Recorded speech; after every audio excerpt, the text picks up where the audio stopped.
Today we're going to be talking about one of the most controversial movies. If you're not up on the Skinamarink hype train like both Nick and I, it is a independent film debut by some guy and a camera and some kids and some very dark room hallways, and it's scary, question mark?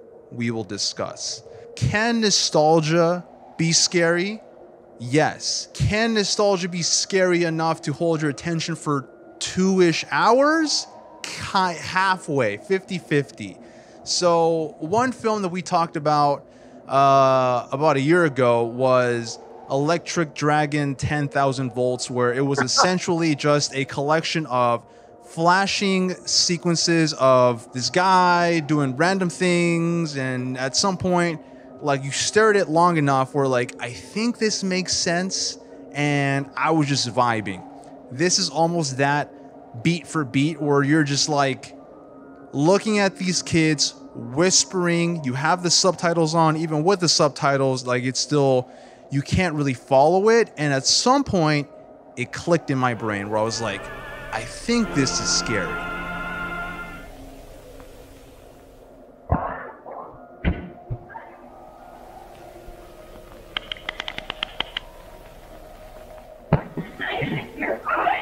This is a film where I think I was going out of my way to put myself in a headspace where I was like, I want to be creeped out. Well, I have to be up at 3 a.m. for work-related stuff. I was like, well, I'm up. Might as well kill the next 2 hours by watching this film. So in the darkness, I surrounded myself. I think I put myself in the best situation to enjoy this film.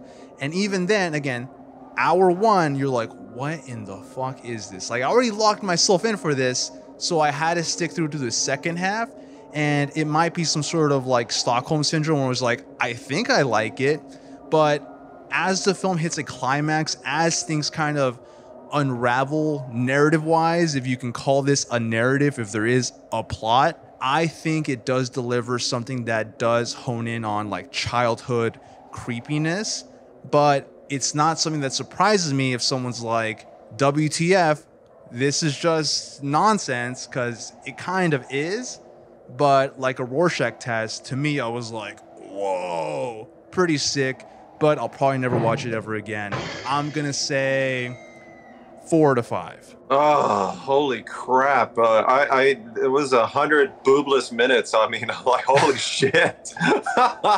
Some of that gray might have looked like nipples. I don't know. It kind of, it's I am the beholder. Going into this movie, I had no idea what it's about. Everybody's either said it's complete garbage or a masterpiece, like A24 quality. Like, I went into the first 10 minutes of it, like, this is creepy. The vibe, the sounds, the graininess of like a VHS, like, ooh, we got some good stuff going here. It's going to be scary. And like minute 11 rolls around, and 12 and 13 and so on and so forth. And I realized that this is not a scene setting. This is the movie. Okay. So picture every scary scene in a horror movie, but you snip it out, just the montage of face, and just don't move the camera nearly as fast as you normally move it. That's the movie. Paranormal Activity, Antrum. It's very senses based. It's like designed to be a shock to the system. Like it's like stimulating your imagination and your phobias, and it is creepy, and it is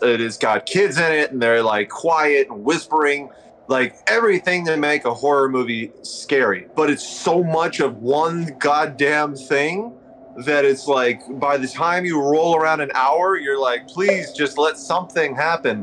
Like, shake the camera, just like pan too quickly, something, anything.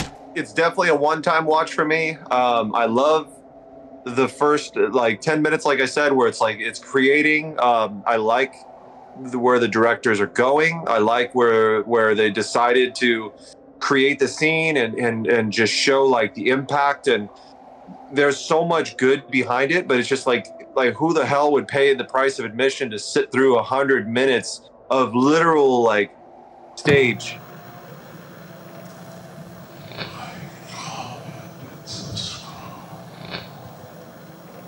Like that through the whole thing, like, holy crap. 2 stars, and that's being generous. That's being. I was about to say generous. that's very generous from you. I thought for sure it was a oneer. Just like, subscribe, comment. Let us know. Do you think it's a horrible movie? Have you even heard of it? Is this whole thing just a dream?